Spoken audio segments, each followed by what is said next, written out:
آج مجلس الخطبہ پاکستان کے مہمان بنے ہیں فضیلت الشیخ خطیب بے بدل حضرت مولانا ہاشم رحیم صاحب۔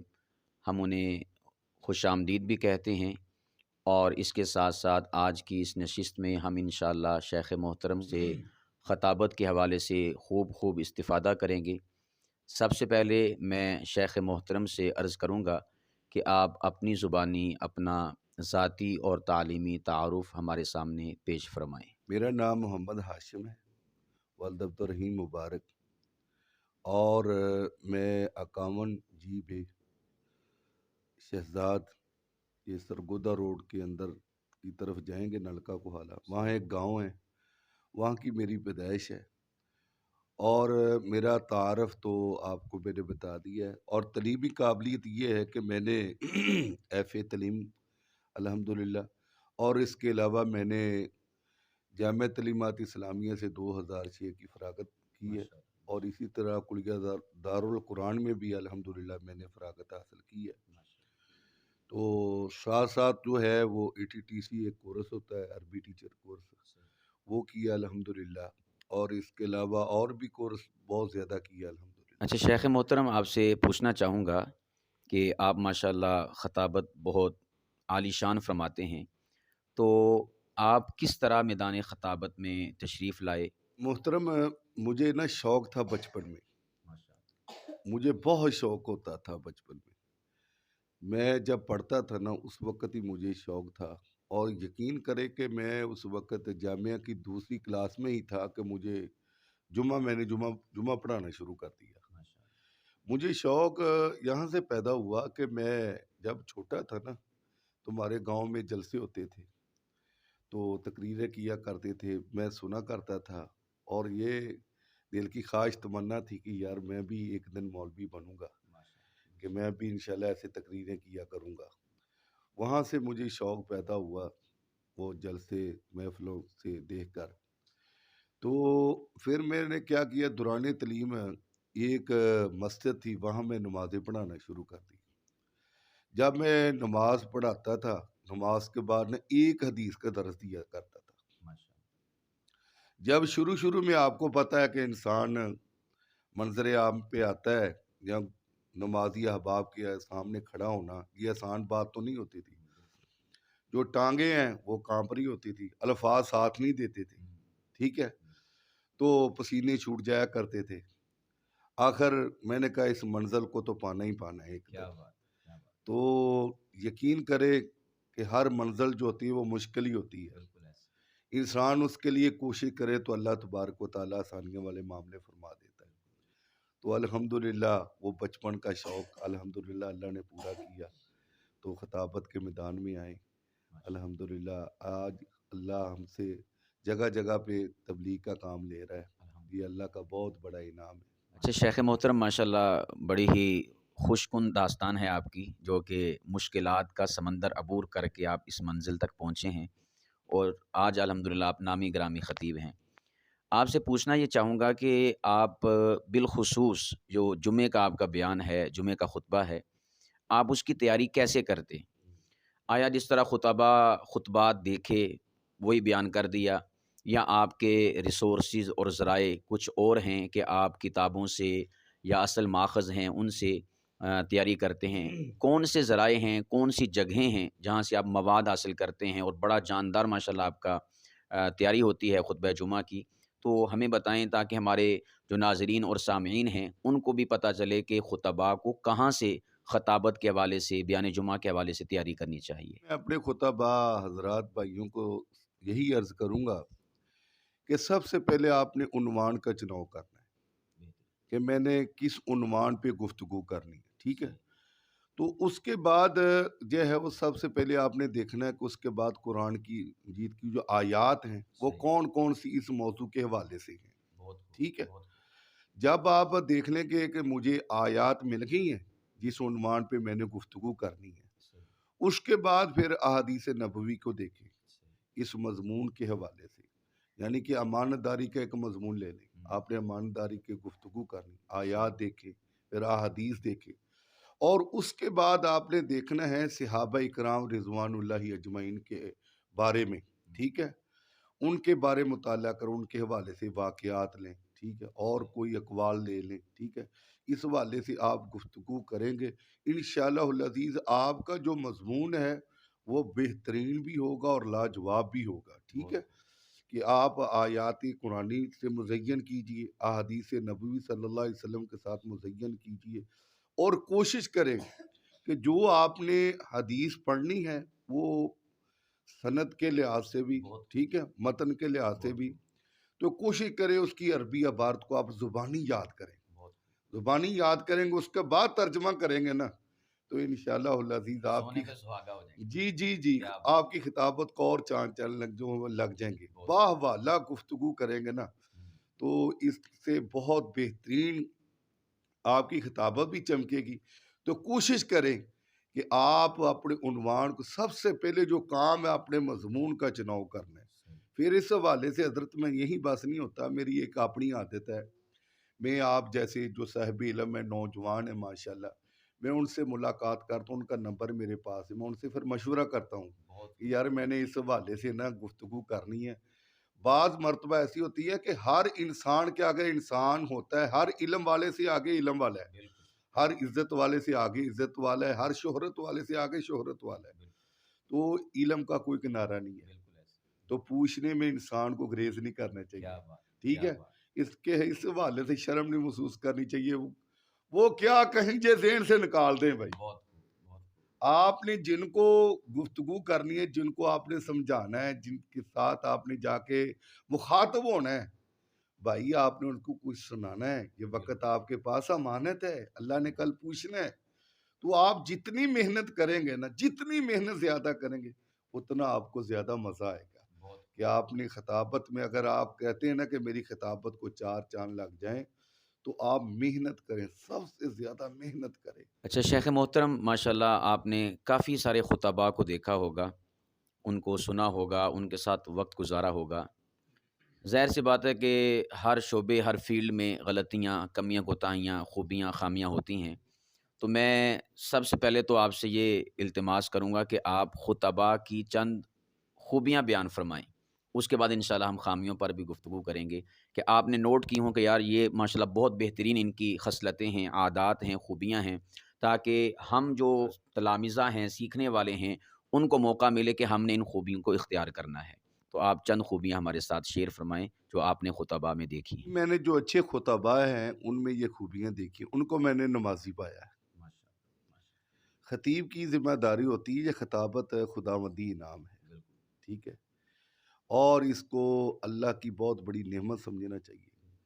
جو مختصر وقت میں یہی میں آپ کو کہوں گا کہ جو خطباء حضرات ہیں ان کو پہلے نمبر پہ نمازی ہونا چاہیے، نمبر 2 ان کی تنہائی جو ہے وہ پاک ہونی چاہیے، ٹھیک ہے، ان کی تنہائی پاک ہونی چاہیے۔ نمبر 3 جو ہے ان کو سچ بولنا چاہیے، یہ اچھے خطیب کی یہ سمجھ لیں اوصاف میں سے ہے، ایک وصف ان میں یہ بھی ہونا چاہیے، ان کو سچ بولنا چاہیے، اور جو اچھا خطیب ہے وہ وعدے کی پاسداری بھی کرتا ہے، جو اچھا خطیب ہے اس کا اخلاق بھی اچھا ہی ہوتا ہے، جو اچھا خطیب ہوتا ہے اس کو جھوٹ بولنے سے نا اس کو کنارہ کشی کرنی چاہیے، اچھے خطیب کے لیے عاجزی انکساری کا ہونا بھی ضروری ہے، اچھے وہ اپنے آکڑ میں نہ چلتا ہاں جی ہاں رہتا جی ہے۔ ہاں جی، یہ نہ ہو جی میں بڑا جی فن خواہ خطیبہ میرے ورگا ہے ہی کوئی نہیں، نہیں نہیں، سلام لینا گوارا نہ کرے۔ ہاں کسی سے سلام ہی نہ لے، نہیں، جتنی عاجزی ہوگی نا انکساری ہوگی، اور میں نے دیکھا ہے کہ اکثر میں نے خطباء حضرات کو ملا ہے کہ ان کی جو کامیابی کا راز اگر میں نے دیکھا تو ان کی عاجزی انکساری ہے، جس خطیب کے اندر جتنی زیادہ عاجزی ہوگی نا انکساری ہوگی، یقین کرے وہ لوگوں کے دلوں میں بستا ہوگا، لوگوں کے دلوں میں وہ اکثر رہنے والا، اگر کوئی خطیب ہے وہ عاجزی انکساری کرنے والا ہے، جو میں کرتا ہے نا، میں نے دیکھا تنہائیوں میں بھی اور لوگوں کی مجلسوں میں دیکھا لوگ اس کے بارے میں جس طرح کا تذکرہ کرتے ہیں آپ کو پتہ ہی ہے ماشاءاللہ، تو اچھے خطیب کے لیے انسان کو جو ہے وہ عمل بھی ہونا چاہیے، جو بات وہ اپنی زبان سے کہتا ہے اس کے مطابق اس کو عمل بھی کرنا چاہیے، یہ انسان بہت سارے خطبہ ایسے ہیں، ٹھیک ہے، جو بات تو کرتے ہیں خود اپنے عمل نہیں کرتے۔ عمل نہیں ایک معروف حدیث ہے، نبی صلی اللہ علیہ وسلم نے کچھ لوگوں کو دیکھا آگ کی کینچی کے ساتھ کرتے۔ ان کی زبانیں اٹھی جو وہ کانٹے جا رہے، وہ نبی علیہ الصلوۃ والسلام نے پوچھا یہ کون لوگ ہیں؟ تو آپ نے کیا ملا آپ کو جواب؟ ہاؤلائی خطباء امتی کا، کیا بات یہ آپ کی وہ بد نصیب خطباء حضرات ہیں ہے۔ جو بات خود تو کرتے ہیں، آپ عمل نہیں کرتے۔ عمل نہیں کرتے۔ لوگوں کو بہت اچھی اچھی باتیں کہتے ہیں لیکن جب اپنی باری آتی تو عمل نہیں کرتے۔ تو اگر اچھا خطیب بننا ہے نا آپ نے، تو اپنے اندر یہ وصف پیدا کریں کہ میں نے عمل بننا ہے، جو بات کہنی ہے اس پہ عمل کرنا ہے۔ تو دوسری بات یہ ہے کہ انسان کو اچھا خطیب بننے کے لیے نا مسنون اذکار اس کی پابندی کرنی چاہیے۔ اگر آپ کہتے نا میں اچھا خطیب بننا چاہتا ہوں، آپ رات کی نماز کو نہ چھوڑیں، نماز تہجد کا جو اہتمام کریں۔ اگر آپ اچھا خطیب بننا چاہتے ہیں نا، تہجد کی نماز کو نہ چھوڑیں۔ جو دیکھنا تہجد کی نماز کی برکت سے اللہ تبارک و تعالیٰ آپ کو کتنا اچھا خطیب بناتا ہے۔ ماشاءاللہ شیخ محترم، آپ نے بڑے خوبصورت انداز میں جو خطباء میں اچھے اوصاف ہونے چاہیے ان پر گفتگو فرمائی ہے۔ اب کچھ خامیوں کا ذکر ہو جائے جو آپ نے مختلف خطباء میں نوٹ کی ہیں، بری لگتی ہیں، اچھی فیل نہیں انسان کرتا کہ یہ خامیاں ہیں خطباء میں اور ہمارے اندر وہ نہیں ہونی چاہیے، تاکہ انسان کے سامنے اس کی غلطیاں ہائی لائٹ ہو جائیں نا، تو انسان پھر ان سے بچنے کی جی جی کوشش کرتا ہے۔ اگر کسی کے سامنے غلطیاں ہی ہائی لائٹ نہیں ہوں گی تو وہ بچے گا کیسے؟ تو انشاءاللہ اگر ہمارے سامنے خامیاں آئیں گی خطباء کی کہ یہ خطباء میں خامیاں ہیں، تو ہمارے جو خطباء ہیں وہ اس سے احتراز کریں گے، اجتناب کریں گے، بچنے کی کوشش کریں گے۔ تو آپ جو ہیں چند خامیوں کا ذکر فرما دیں۔ میں آپ کا شکریہ بھی ادا کرنا چاہتا ہوں، یہ آپ نے بہت اچھا ایک پروگرام کا آغاز کیا ہے۔ اللہ تبارک و تعالیٰ یہ پروگرام اپنی بارگاہ میں قبول و منظور فرمائے۔ یہ ایک ذریعہ، بہت بہترین ذریعہ ہے کہ لوگوں کو پتہ چلنا چاہیے، کم سے کم ہمارے خطباء حضرات بھائیوں کو تو پتہ چلنا چاہیے نا ہمارے اندر جو کمیاں کوتاہیاں ہیں، ٹھیک ہے۔ تو میں نے جو خطباء کے اندر کمیاں کوتاہیاں دیکھی ہیں، خامیاں ہیں، وہ کیا کرتے جب وہ مجلس میں علیحدہ بیٹھتے ہیں نا تو چگلیاں بہت کرتے ہیں، چگل خوری بہت کرتے ہیں، غیبتیں بہت کرتے ہیں، خود تے لوگوں کو ہم واز کرتے ہیں۔ تو جب ہم اپنی مجلس میں بیٹھتے ہیں تو کتنی ہم چگل خوری کرتے ہیں، یہ بہت بڑی ایک کمی ہے ہمارے یعنی اندر۔ یوں کہہ لیں کہ ہم لوگوں کو بتاتے ہیں غیبت کی تباہ کاریاں ہاں جی جی اور جی، خود ہم غیبت میں تباہ ہیں۔ بالکل بالکل ایسے ہی اللہ۔ ہے۔ اسی بات ہے کہ اکثر خطباء نا فحش گوئی، فضول گفتگو بہت کرتے ہیں۔ خود ہم کہتے ہیں کہ زبان کی حفاظت کیجیے، لیکن ہم اپنی زبان کو دیکھیں کس طرح بے لگام ہے، کسی کے اوپر الزام لگانا، یہ اکثر خطباء کی بہت بڑی کمزوری ہے، بہت بڑی کمی ہے۔ اور میں نے خطباء حضرات کو دیکھا ہے کہ اپنے دوسرے خطیب بھائی کو بہت حقیر سمجھتے ہیں، حالانکہ اس کے لیے دعا کرنی چاہیے، ٹھیک ہے، اس کو بہت حقیر سمجھتے ہیں۔ یہ کیا ہے؟ اور اکثر خطباء میں یہ بھی ایک بہت بڑی کمی ہے، وعدہ دے کر بھی پریشان کرتے ہیں۔ آپ کہیں کہ وہ کیسے جی؟ وعدہ دے دیا جی، اس دن کی تاریخ کا وعدہ طے ہو گیا جی، اس دن پہنچوں گا، جب وہ دن آتا ہے خطیب صاحب کو فون کرتے تو فون بند جا رہا ہوتا ہے، جب فون چل رہا ہوتا ہے تو پھر جھوٹ بولتے جی کہاں آ گئی جی، میں یہاں آ گیا، یہاں آ گیا، ٹھیک ہے۔ وقت تو ہم نے آپ کو دیا کہ 8 بجے آپ نے پہنچنا، آپ تو 10 بجے پہنچ رہے ہیں، یہ تو چلو عام ہے۔ ٹھیک ہے، 10 بجے بھی ٹھیک ہے، لیکن رابطہ تو کریں نا، اخلاقی حق تو آپ کا بنتا ہے۔ ایک انسان اتنی محنت کرتا ہے، سب سے پہلے وعدہ لیا جاتا ہے، وعدہ لینے کے بعد اشتہار جو ہے وہ چھپوائے جاتے ہیں، وہ کھانے تیار کیے جاتے ہیں، لوگوں کو دعوت دی جاتی ہے۔ کتنی محنت ہوتی ہے، آپ شاید خود بتائیں کتنی محنت ہوتی ہے۔ جب این وقت ہوتا ہے، موقع ہوتا ہے، خطیب صاحب وہ فون ہی نہیں سنتے، نہ صحیح بات ہی کرتے، نہ صحیح بتاتے میں کہاں آ گیا ہوں۔ تو یہ بہت بڑی کمزوری ہے خطباء کی، اس کو جو ہے انسان کو دور کرنا چاہیے۔ یقین کریں ہم نے خود دیکھا ہے لوگوں کو اتنی اتنی گالیاں نکالتے ہیں نا خطیب حضرات کو، ٹھیک ہے۔ تو اگلی جو کمزوری ہے وہ یہ ہے کہ آپ جب گھر سے نکلے نا، یہ ذہن میں رکھ کر نکلیں، وَتَوَكَّلْ عَلَى الْحَيِّ الَّذِي لَا يَمُوتُ، اللہ پر توکل کر کے نکلیں، اس اللہ پہ جس کو کبھی موت آنی نہیں ہے، ٹھیک ہے۔ تو آپ اپنے اجر کی امید بھی اللہ سے رکھیں. بہت سارے خطبہ ایسے ہیں جب ان سے وعدہ لیا جاتا ہے نا تو جب ٹائم لیا جاتا ہے تو بہت ساری جو ہے وہ پہلو ڈیمانڈ کر لیتے ہیں. یہ 2 دن کی پہلے بات ہے, مجھے ایک دوست نے فون کیا کہ میں نے فلاں حضرت صاحب کا ٹائم لیا, میں نے نام تو نہیں لینا, وہ کہہ رہے ہیں میں نے 40,000 روپیہ لینا ہے. کتنا لینا ہے؟ 40,000 روپیہ لینا ہے میں نے. تو پھر آپ نے 40,000 روپیہ دینا ہے تو آدھے پیسے میرے اکاؤنٹ میں بھیجو, پہلے ایڈوانس 20,000 روپیہ ایڈوانس بھیجو. 20,000 ادھر آ کر لوں گا, جو اوپر سے جو بیلیں ہوں گی نا وہ بھی میری ہوں گی, وہ بکریاں جی, وہ بھی بکریاں. یہ خطبہ کی بہت زیادہ کمزوری ہے. جو غریب جماعتیں ہیں, کمزور جماعتیں ہیں, وہ آج محفل وغیرہ نہیں کروا سکتی. کوئی ڈیمانڈیں اتنی بڑھ چکی ہوئی ہیں, یعنی کہ سمجھ لیں کہ آج خطابت جو ہے یہ اس فن تو ہے ہی ہے, اس کے ساتھ انسان نے خطابت کو پیشہ اختیار بنا لیا, اس کو کاروبار بنا لیا. تو میرا خیال ہے کہ یہ بہت ساری کمزوری ہوتی ہیں. پھر خطیب حضرات جو ہے وہ جہاں انسان کو یہ بھی ہوتے کہ انسان کو لالچی نہیں ہونا چاہیے. ہمارے بہت سارے خطبہ ایسے وہ لالچ بھری ہوئی ہیں, بہت لالچی ہیں. یہ کمزوریاں ہیں, خامیاں ہیں. پھر اکثر خطبہ حضرات نماز نہیں پڑھتے. یہ کتنی بڑی خامی ہے یار, بہت بڑی خامی. پھر یہ بھی خامی ہے جب بیان کرتے وضو نہیں کرتے, بغیر وضو کے ہی تقریر شروع کر دیتے. یہ بہت بڑی خامی ہے. تو یہ میرا خیال خامیاں انسان کو نہیں ہونی چاہیے. جو خطیب حضرات ہیں ان سے جھوٹ نہیں بولنا چاہیے, ان کو وعدے کی پاسداری کرنی چاہیے.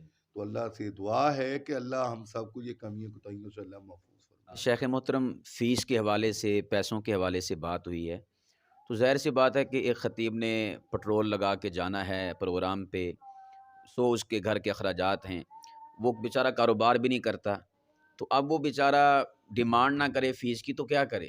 یا اس کا کوئی حل ہونا چاہیے کہ خطبہ کرام کوئی کاروبار کریں, کوئی ذریعہ معاش ہو, یا پھر جو خطبہ فیس لے رہے ہیں وہ صحیح کر رہے ہیں, غلط کر رہے ہیں. یہ مختلف قسم کے تاثرات ہمارے معاشرے میں پائے جاتے ہیں. تو آپ اس حوالے سے کیا کہتے ہیں کہ نمبر 1 تو خطبہ کو فیس آیا مقرر کرنی چاہیے یا نہیں؟ نمبر 2, اگر مقرر نہیں کرتے تو پھر ان کا گھر کیسے چلے گا؟ اس کا بھی تو کوئی سلوشن, کوئی حل ہونا چاہیے. خطبہ حضرات کو فیس مقرر نہیں کرنی چاہیے. ٹھیک ہے, فیس بالکل مقرر نہیں کرنی چاہیے. اگر فیس مقرر کر لی تو آپ نے سمجھ لو اس کا ریٹ لگا دیا, اس کی قیمت لگا دی ہے, جبکہ قرآن پاک کا ایک حرف بھی ہے اس کا بھی کوئی حق ادا نہیں کر سکتا. ٹھیک ہے, ان تو فیس جو ہے مقرر نہیں کرنی چاہیے. نمبر 2, آپ نے کہا گھر کیسے چلیں گے جب فیس مقرر نہ کریں گے؟ تو جب ہم لالچ رکھ کر جائیں گے تو مجھے بتائیں وہ تبلیغ ہوگی کہ کاروبار ہوگا؟ ٹھیک ہے, تو پھر یہی بات ہوتی ہے. تو انسان کو لالچ رکھ کر ڈیمانڈ کر کے جانا, وہ تبلیغ تو نہ ہوئی, وہ کاروبار ہوا. تو ویسے انسان کو کہنا چاہیے بھائی ہمارے ساتھ زیادتی نہ ہو. یہ تو کہنا چاہیے نا کہ بھائی دیکھنا ہمارے ساتھ زیادتی نہ کرنا. تو جو انسان بلا رہا ہے اس کو کہنا ہے نا کہ بھائی ہمارے ساتھ زیادتی نہ کرنا. ٹھیک ہے, یہ صحیح بات ہے. آگے سے اگر انتظامیہ والے پیسے دیں ہاں تو آیا نہ کر دینی چاہیے یا وصول کر لینے چاہیے؟ جی, حضرت عمر رضی اللہ تعالیٰ عنہ کا یہ قول میں نے پڑھا ہوا ہے. حضرت عمر رضی اللہ تعالیٰ عنہ کہتے ہیں اگر آپ کو کوئی دیتا ہے نا پیسے, کوئی دیتا ہے بغیر آپ کے کہے, ٹھیک ہے, بغیر آپ نے کچھ نہیں کہا, اگر آپ کو کوئی دے رہا ہے تو آپ نے اس بات کو آگے رکھنا ہے کہ وہ آپ کا رزق ہے, وہ آپ کا رزق ہے. حضرت عمر رضی اللہ تعالیٰ عنہ کا قول ہے, اللہ کی عطا ہے, یہ اللہ کی عطا ہے, وہ آپ کا رزق ہے, وہ آپ نے واپس نہیں کرنا. شیخ محترم نے بڑی خوبصورت بات ارشاد فرمائی کہ خطبہ کو فیس مقرر نہیں کرنی چاہیے. ہاں, اگر آگے سے انتظامیہ والے آپ کو دیتے ہیں تو یہ اللہ سبحانہ و تعالیٰ کی عطا ہے, اس کو بڑی خوش دلی سے جو ہے قبول کرنا چاہیے. اچھا شیخ محترم, بہت سارے خطبہ ہیں, ہر ایک کا کوئی نہ کوئی آئیڈیل یا پسندیدہ خطیب ہوتا ہے, تو آپ کا سب سے پسندیدہ خطیب کون ہے اور اس کو پسند کرنے کی وجہ کیا ہے؟ 2 باتیں آپ نے ارشاد فرمانی ہیں. نمبر 1, آپ کا فیورٹ پسندیدہ خطیب کون ہے؟ دوسرا یہ کہ آپ نے اس کو پسند کیوں کیا؟ کیا اس میں وصف ہے؟ میرے پسندیدہ خطبہ حضرات تو بہت سارے ہیں، جن کو میں زیادہ لائک کرتا ہوں نا، وہ ہے شیخ عبد المنان راسخ صاحب حفظہ اللہ تعالیٰ۔ میں ان کو زیادہ لائک اس لیے کرتا ہوں کہ اللہ تبارک و تعالیٰ نے ان کو بہت سارے علم سے نوازا ہے، ٹھیک ہے۔ تو کوشش ہوتی ہے جو خود علم سے محبت کرتا ہے وہ علم والوں کو ہی چاہتا ہے، ٹھیک ہے۔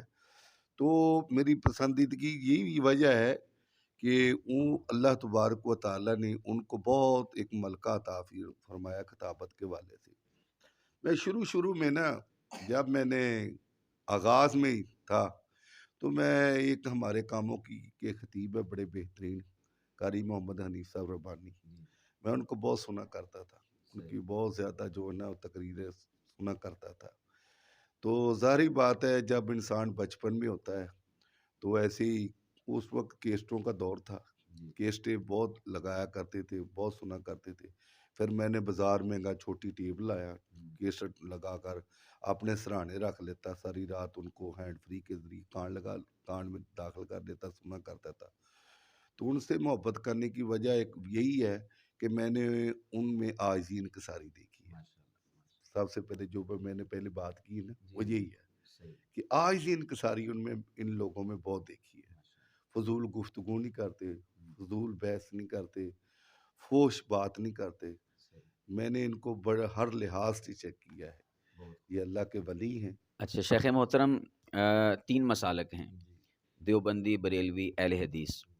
تو امید ہے کہ آپ نے تینوں کے چیدہ چیدہ خطباء کو سنا ہوگا، تو اگر آپ اپنے مختصر لفظوں میں بتانا چاہیں کہ جو مسلک دیوبند والے خطباء ہیں، مسلک بریلوی والے خطباء ہیں یا مسلک اہل حدیث والے خطباء ہیں، تینوں میں خوبیاں کیا ہیں اور خامیاں کیا ہیں؟ بہت اچھا آپ نے کوسچن کیا ہے جی۔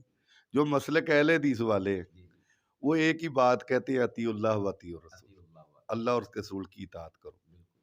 یعنی مانتے وہ سب کو ہیں، سب کو مانتے ہیں، کسی کی توہین نہیں کرتے، کسی کی بے ادبی نہیں کرتے۔ اچھا یہ مشہور ہے کہ اہل حدیث اماموں کو نہیں مانتے۔ نہیں یہ غلط بات ہے۔ اچھا ہم اماموں کو بھی مانتے ہیں، ہم اہل حدیث ہیں، ٹھیک ہے۔ امام ابو حنیفہ رحمۃ اللہ علیہ ہمارے امام ہیں، امام احمد بن حنبل ہمارے امام ہیں۔ یہ امامت اماموں کی بے شک بجا ہے، پر اطاعت کے لائق صرف محمد مصطفیٰ ہے صلی اللہ علیہ وسلم۔ ہم سب کو مانتے ہیں، یہ الزام لگانا، ہاں ہم یہاں سے آ کر جہاں امام کی بات آتی ہے نا تو ہم کہتے ہیں کہ نہیں یا رسول اللہ صلی اللہ علیہ وسلم کی بات جو ہے وہ آگے رکھنی ہے، یعنی ان کے مقابلے میں کسی کی نہیں۔ ہم اللہ کے پیغمبر کی بات کے مقابلے میں کسی کی بات نہیں مانتے۔ ہم کہتے ہیں نہیں یار اللہ کے پیغمبر جو ہیں ان کی بات طرف آ کر ہے، اللہ کے بعد اگر کسی ہستی کا مقام ہو تو صرف محمد رسول اللہ صلی اللہ علیہ وسلم، ٹھیک ہے۔ تو امام ابو حنیفہ رحمہ اللہ نے تو خود کہا تھا اذا صح الحدیث فہو مذہبی، جو صحیح بات ہے وہی میری بات ہے، اگر میری بات سے رسول اللہ صلی اللہ علیہ وسلم کی بات ٹکرا جائے تو میری بات کو چھوڑ دو، اللہ کے پیغمبر کی بات لے لو۔ تو جو مسلک دیوبند والے ہیں یہ صحابہ کرام رضوان اللہ اجمعین کے اقوال کو زیادہ ترجیح دیتے ہیں، ٹھیک ہے۔ وہ اس حدیث کی روشنی میں زیادہ جو ترجیح دیتے ہیں، اور علیکم بسنت و سنت الخلفاء راشدین المہدیین، کہ نبی صلی اللہ علیہ وسلم نے فرمایا اگر میرے بعد اگر آپ کو دیکھنا ہے تو صحابہ کرام کو دیکھ لینا۔ ایک وہ بڑی مشہور و معروف حدیث ہے۔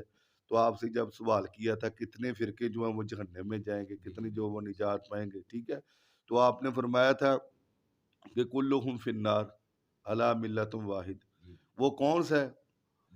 ما انا علیہ و صحابی، ٹھیک ہے، جس پر میرے اور میرے صحابہ ہے، ٹھیک ہے نا۔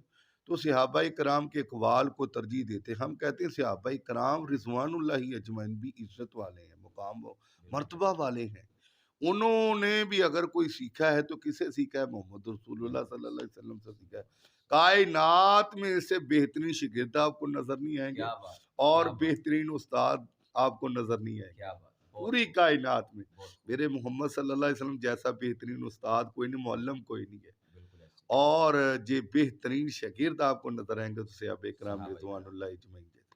تو جو مسلک اہل سنت ہے، اہل سنت، اکثر تو اہل سنت ان کو کہنے جو وہ تو بریلوی ہیں، ٹھیک ہے، بریلوی ایک شہر ان کے ساتھ وہ منسب ہوئے ہیں، وہ جو ہے بابوں کو جو بہت ترجیح دیتے ہیں، کہتے بابے جو بابے بھائی ہم بھی بابوں کو مانتے ہیں، ਕਿਹੜਾ ਬਾਬਿਆਂ ਦਾ ਕਿਹੜਾ ਮੁਨਕਰ ਹੈਗਾ ਵਾ, ਬਾਬਿਆਂ ਨੂੰ ਮੰਨਦੇ ਹਾਂ ਅਸੀਂ,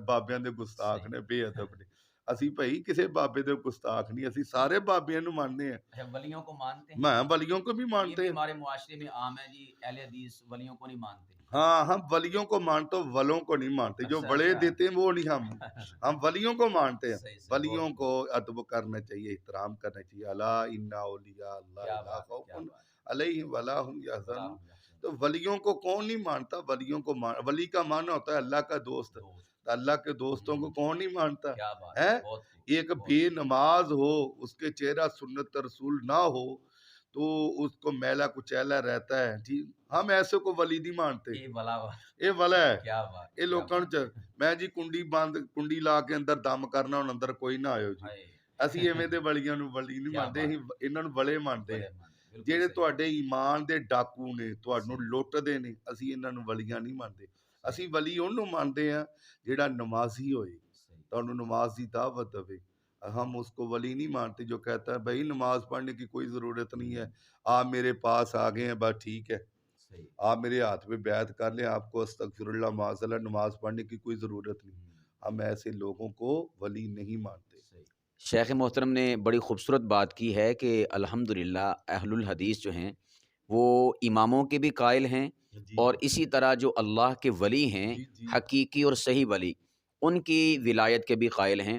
اور یقیناً کوئی مسلمان جو ہے وہ نہ تو ولیوں کا منکر ہو سکتا ہے اور نہ ہی اماموں کا منکر ہو سکتا ہے، اور شاید ہی بلکہ کوئی مسلمان ایسا ہو ہی نہیں سکتا کہ جو اللہ کے نبی علیہ الصلاۃ والسلام کے مقابلے میں کسی امام کو ترجیح دے یا اس کا عقیدہ ہو کہ امام کی بات یا امام کا قول جو ہے وہ رسول اللہ کے مقابلے میں فائق ہوگا۔ ایسا بندہ تو دائرۂ اسلام سے نکل جاتا ہے۔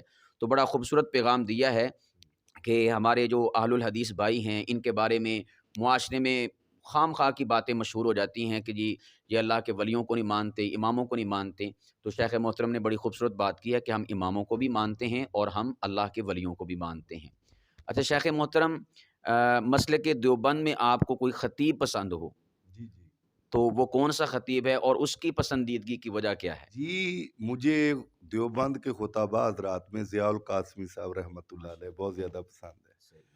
ان کو پسندیدگی کی وجہ یہ ہے کہ وہ ماشاءاللہ خطابت کے بادشاہ تھے۔ وہ جو خطیب اسی کو کہتے ہیں جو اپنی بات میں سے بات نکالتا ہو، تو ان کو اللہ نے یہ ملکہ عطا کیا تھا کہ ماشاءاللہ بات سے بات نکالا کرتے تھے، ٹھیک ہے۔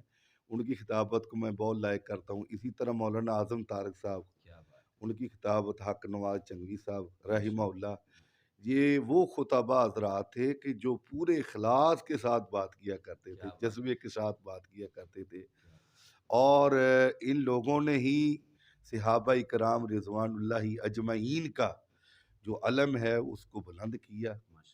انہوں نے وہ صحابہ کرام رضوان اللہ کے حوالے سے ان کی عظمت کا پرچار کیا، اور خصوصاً امہات المومنین کے بارے میں جو گفتگو دیوبند کے خطباء حضرات نے کی ہے، بڑی غیرت مندانہ میں نہ کیا بات ہے جی۔ تو اللہ تبارک و تعالیٰ نے ان سے بہت کام لیا ہے۔ صحابہ کرام اہل بیت کے حوالے سے یہ لوگ باور کرواتے تھے جی یہ صحابہ کی اہل بیت کی آپس میں دشمنیاں تھی، تو یہ دیوبند کے خطباء حضرات تھے، انہوں نے دلائل کے ساتھ گفتگو کی، لوگوں کو بتایا۔ تو صحابہ کرام رضوان اللہ اجمعین کی خاطر ان کو مارے پھر پڑی، ان کو بہت زیادہ جو ہے وہ ظلم پہنچایا گیا، ان کو بہت ساری تکلیف کا سامنا کرنا پڑا۔ تو اور بھی خطباء حضرات ہیں، یہ ایک خطیب گجرانوالے سے ہوتے تھے، وٹو صاحب، عبد الحمید وٹو صاحب، وہ بھی بڑے اچھے خطیب ہیں مسلک دیوبند کے جی، وہ بھی دنیا سے چلے گئے، اللہ ان کی قبر کو منور فرمائے۔ ہماری دعا ہے جی جتنے بھی خطباء ہیں حضرات جو دین کی دائی تھے حقیقت میں دنیا سے چلے گئے، اللہ ان تمام کی قبروں کو منور فرمائے۔ اچھا یہ تو ماشاءاللہ آپ نے اہل الحدیث جو خطباء ہیں ان کا بھی ذکر کیا اور دیوبند کا بھی، تو مسلک بریلوی میں بھی آپ کو کوئی خطیب پسند ہے؟